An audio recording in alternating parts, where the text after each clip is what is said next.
Мија Чинотова, добре дојдовте во уште една емисија и како наближува пролетва, некако сме решиле да ве едуцираме како да го задржите телото здраво, како да се чувствувате подобро, како да се ослободите од се што сте насобрале во себе, од отрови, од токсини, од масни наслаги за време на зимата. Минатиот пат беше масажата, медицинска дисциплина, овој пат нешто кое што е за зајакнување на телото, истовремено дава многу самодоверба.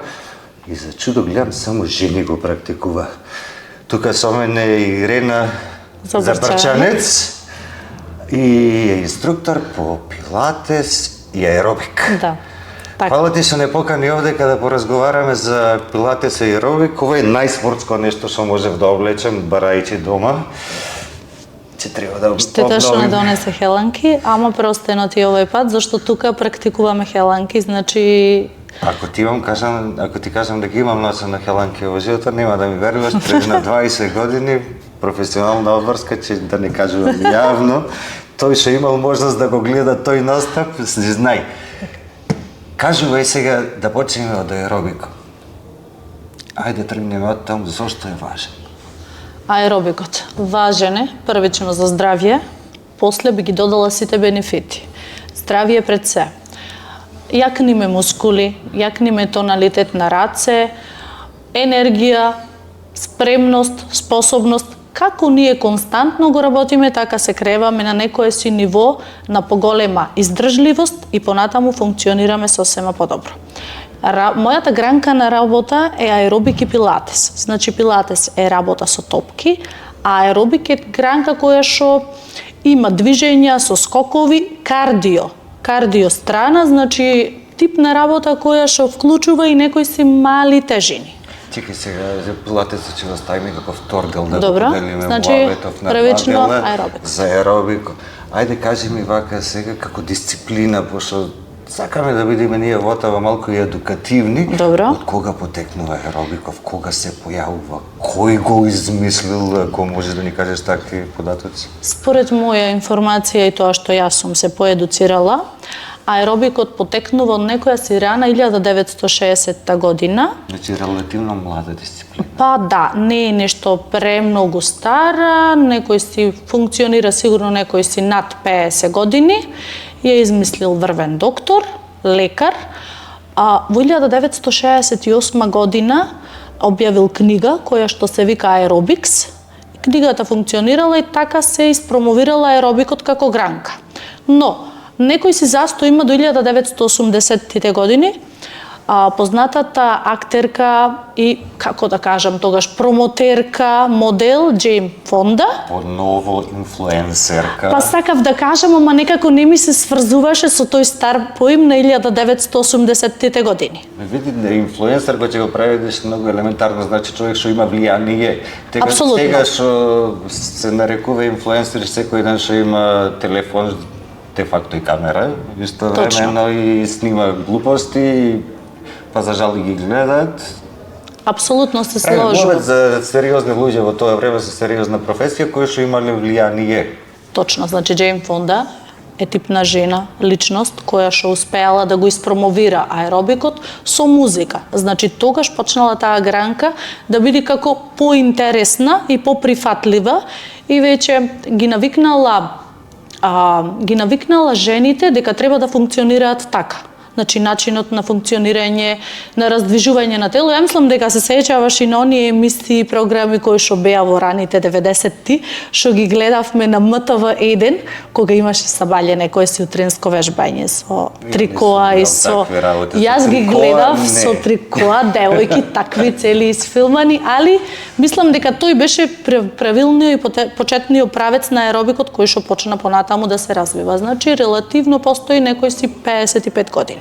Сега сакам да те прашам, жена го промовирала во тие утрински програми воопшто беа девојки кај што играат, девојки, танцуваат. дефинитивно девојки. Сега кај тебе гледам тука на само девојки кои што се членки во твојот клуб.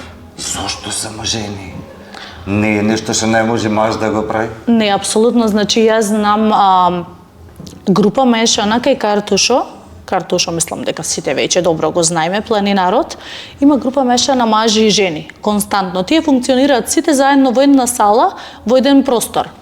Мада, види како да ти кажам, жениве се малце постереотипни.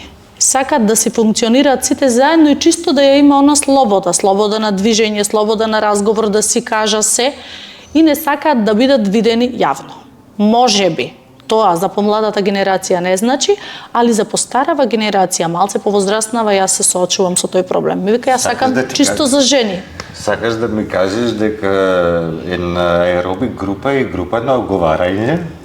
Па, зборуваме се опфатно се, али озборувања не. Значи зборуваме, а не озборуваме.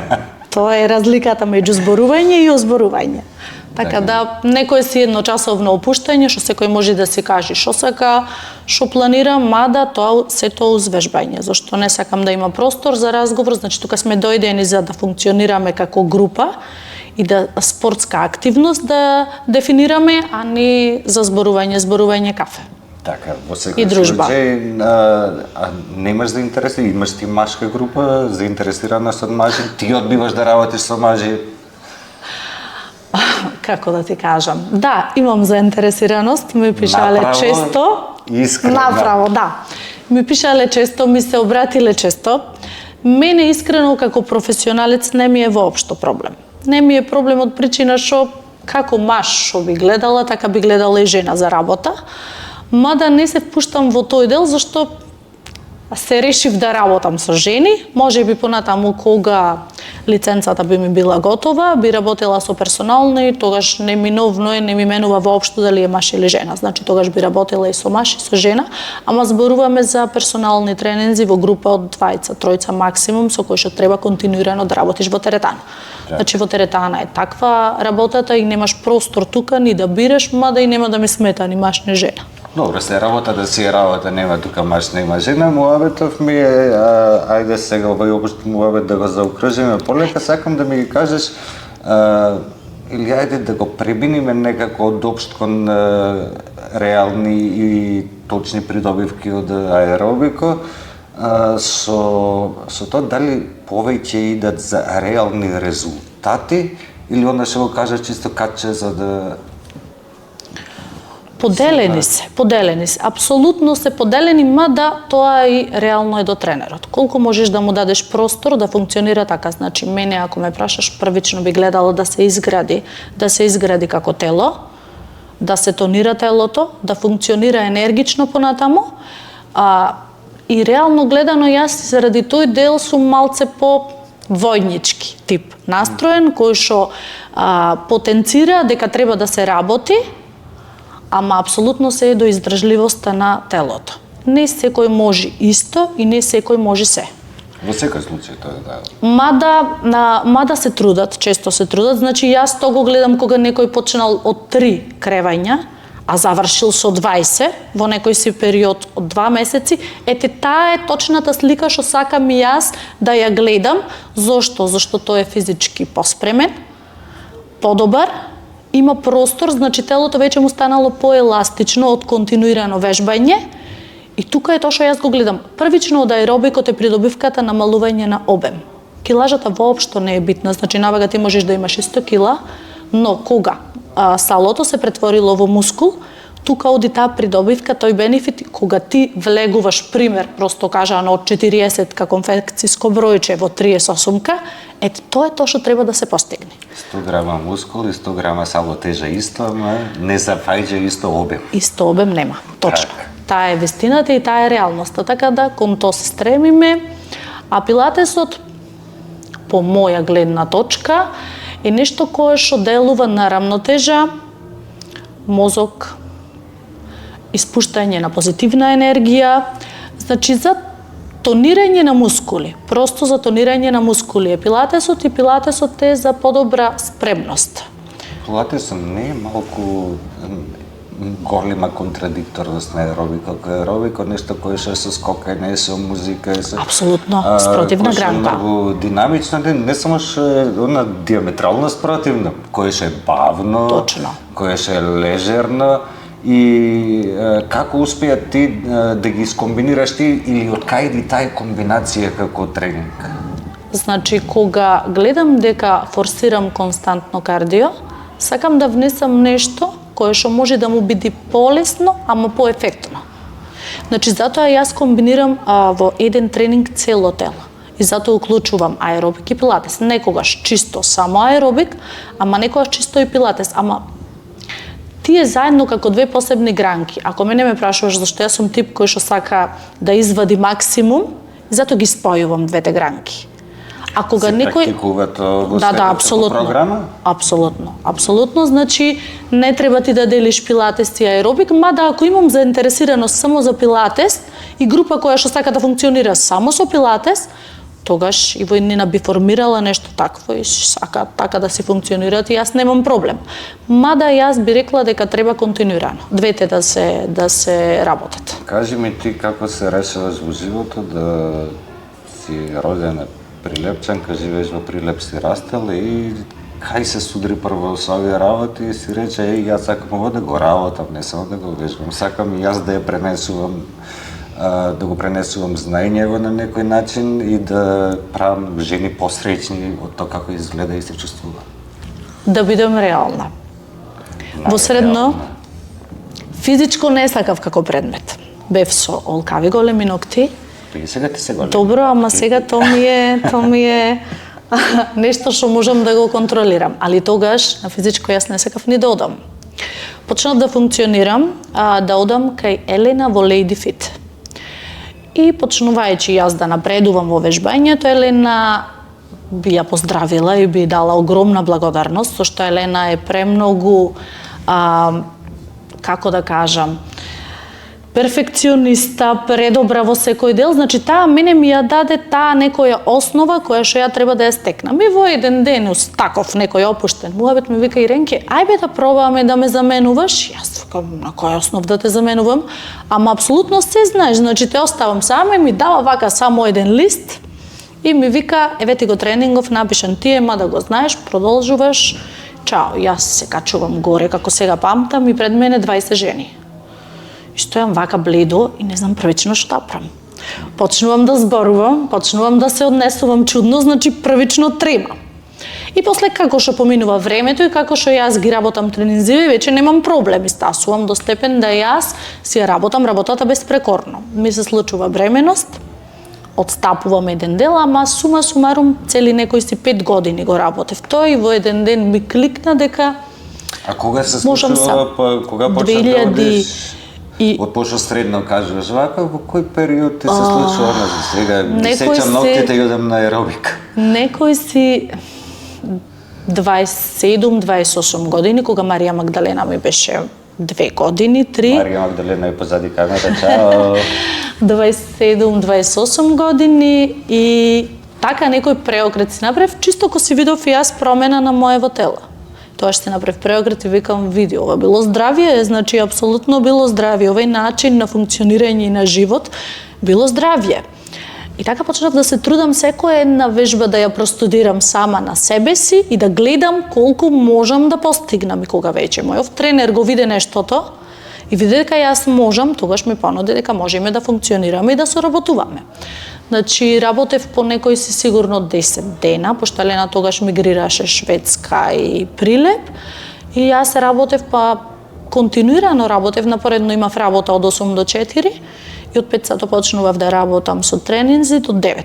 Значи, мако трпно, ама го сакав нештото, ме исполнуваше нормално, се ми беше платено, апсолутно. Сега го работи само ова, така? Сега само ова, некои си 2 месеци, го работам само ова, до претходно работев и во приватна фирма, само си ја зедов насоката зашто сакам да почнам да делам. Значи, сакам да почнам да воведувам нови нешта, сакам да воведам степ аеробик, неколку подгранки кои што сметам дека се добри и цел имам да отворам теретана само за жени. Многу се извинувам на мажите, може би голема феминистка, ама теретана само за жени ми е некој си број 1. Ќе ви биде досадно. Нема да ни биде досадно никогаш.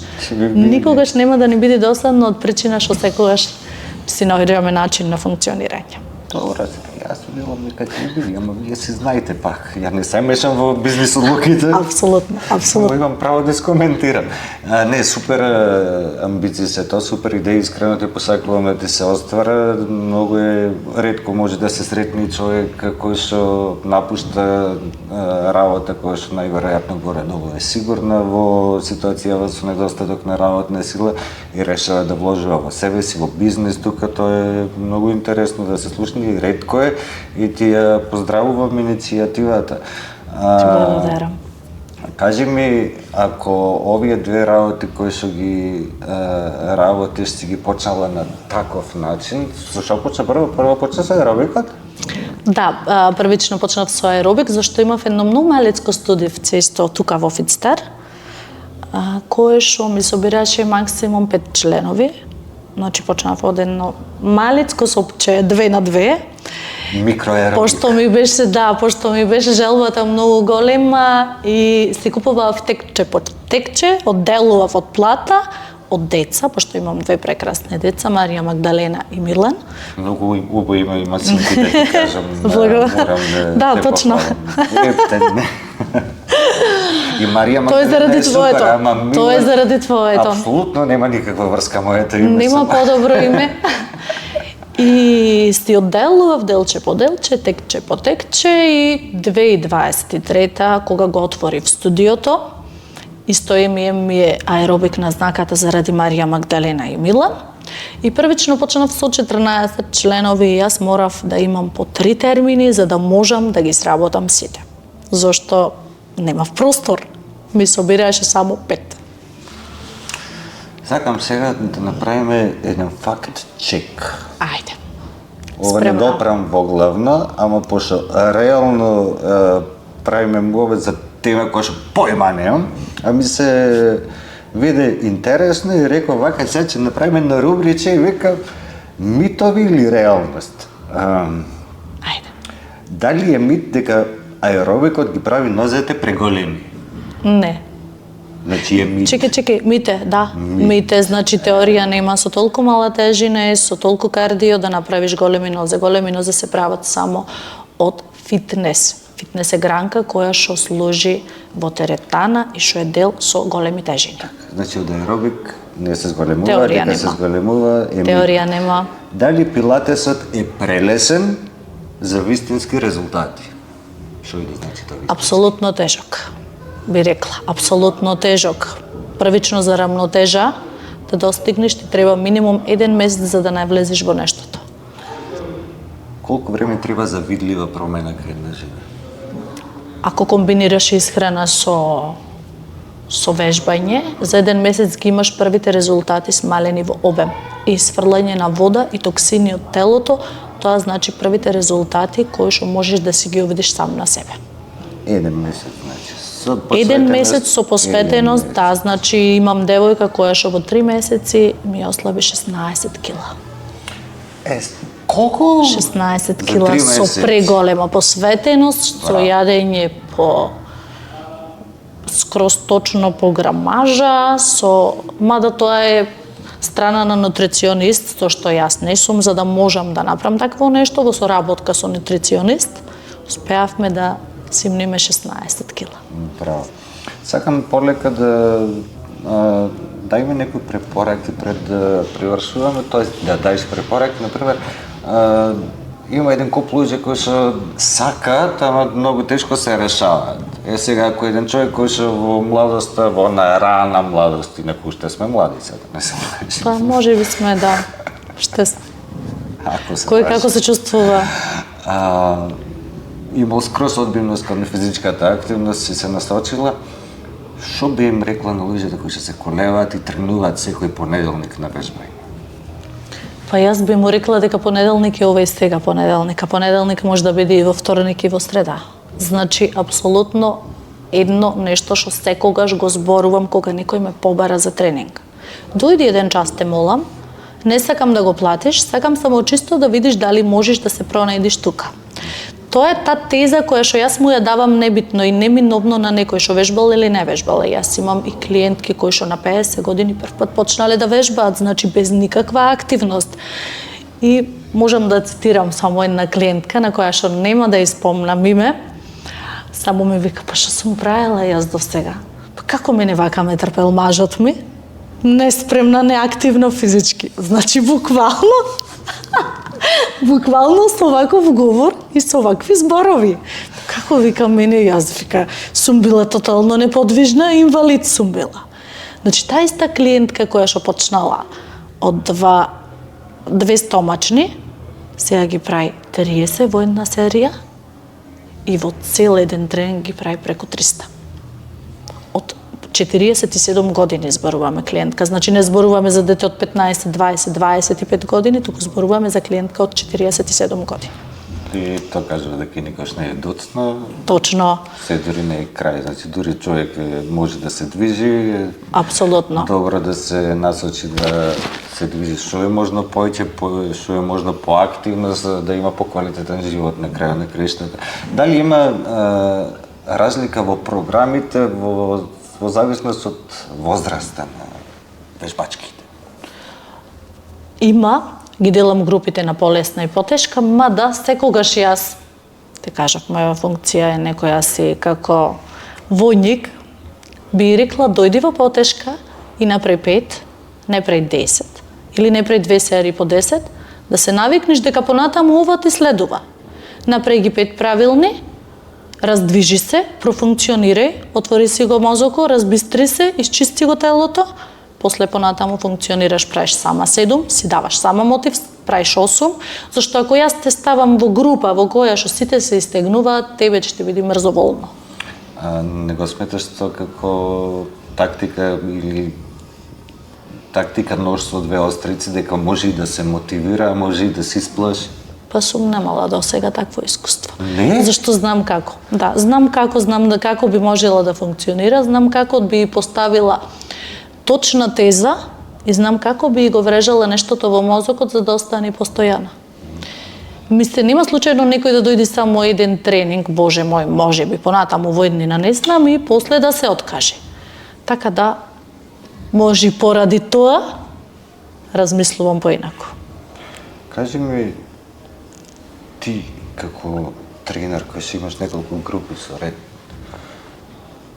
колку активно, затоа што на крај на краиштата треба да ги наблюдуваш, треба да ги контролираш, треба да броиш, истовремено ти треба да се одржуваш. Како ти го склопуваш твојот тренинг веќе во дена? Или си вежбаш на сабајлија па вечер си само... Не, константно вежбам. Сите тренинзи ги вежбам. Можам да направам само кратка пауза, да видам кој што прави, кој како функционира, да му кажам да врати рамо, да се крени, да му помогнам во делот, во вежба која што не ја прави нормално и правилно. Зашто не сакам нешто да прави што не треба, сакам да прави така како што треба. Значи, тренинска може би јас може и 3 тренинзи да вежбам. Не ми е воопшто проблем. Да, на крај на недела... 3 сати да вежбам. Да, немам проблем. Се чувствувам уморна на крај на недела, да, ме бола мускулите, ама тоа е болка која што мене ми е нормално, зашто јас сум го одбрала тој тип на работа и мене тоа ме храни. Едноставно. Така да, немам проблем со тоа. Сега дори ги снимавме кадрите кои што ги гледаат гледачите, дори кога слушаат интервјуа и не гледаат напоредно. Имаше на неколку пати те слушнав, го броеш и сега истегни до, како го речете, до каква болка? До блага болка. До блага болка. До блага болка, значи мора, ако не заболи, нема ефект. нема ефект. Значи мора да заболи. И кога ми кажуваме боли, треба да те боли. Нормално е да те боли, ако не те боли, ништо не правиш. Апсолутно ништо не правиш. Многу е битна наместеноста, поставеноста на телото и на кој начин ја прави вежбата.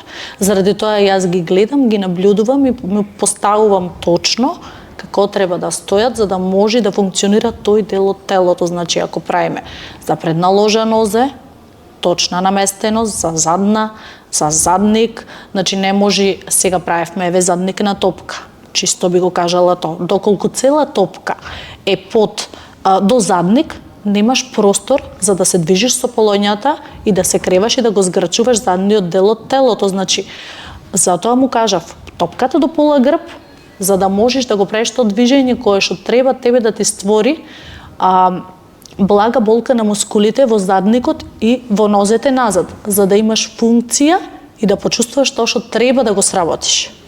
Многу интересна работа, еден доктор ми го кажа одамна, не е битно, се дори болка, значи си жив, без разлика каква е, а ти овде ги носиш до блага болка, што покрај тоа што им со тој правилен начин на вежбање идат до поголеми резултати и ги тераш да се чувствува живи устварени.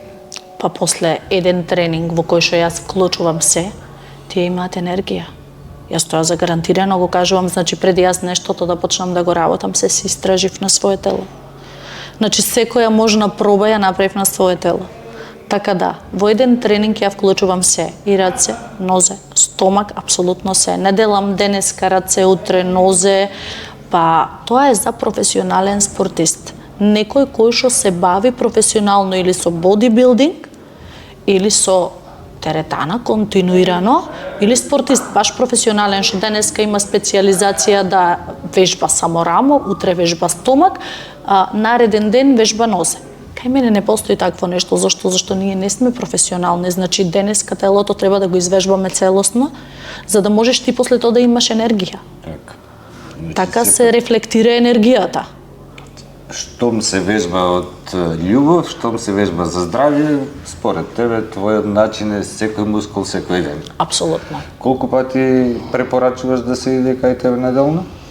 Па јас би рекла 3 пати неделно, така и е функцијата, значи пример, работат понеделник, среда, петок или вторник, четврток и сабота, мада неминовно е и 4. Јас би додала уште еден тренинг, да биде 4:3. Мада телото мора да одмара. 2 дена сигурно треба да одмара, само моето одмара еден ден. И во тој ден пак трчам. И така. Како одмора кога тој ден трчаш? Зашто немам навика да ми одмараме на телото, така да. И немаш некош потреба да кажеш денеска ќе лежам цел ден. Па, не, се случува такво нешто, ама некој си период не си болна, немаш вирус, ништо не ми е. Стануваш сава или викаш денеска не правам ништо. Кога после баци ви речета? Па секогаш си го викам, ама на крај по 10 минути станувам и продолжувам да правам нешто. Ти се здосадува за 10 минути? Да, толку. Фала ти за муавет. Се надевам ти беше интересна. Супер, да, супер. Аз се надевам дека ви беше и корисно, дека ви беше едукативно и се гледаме последна емисија со кој како не знам, ама сигурно ќе биде нешто интересно. Чао.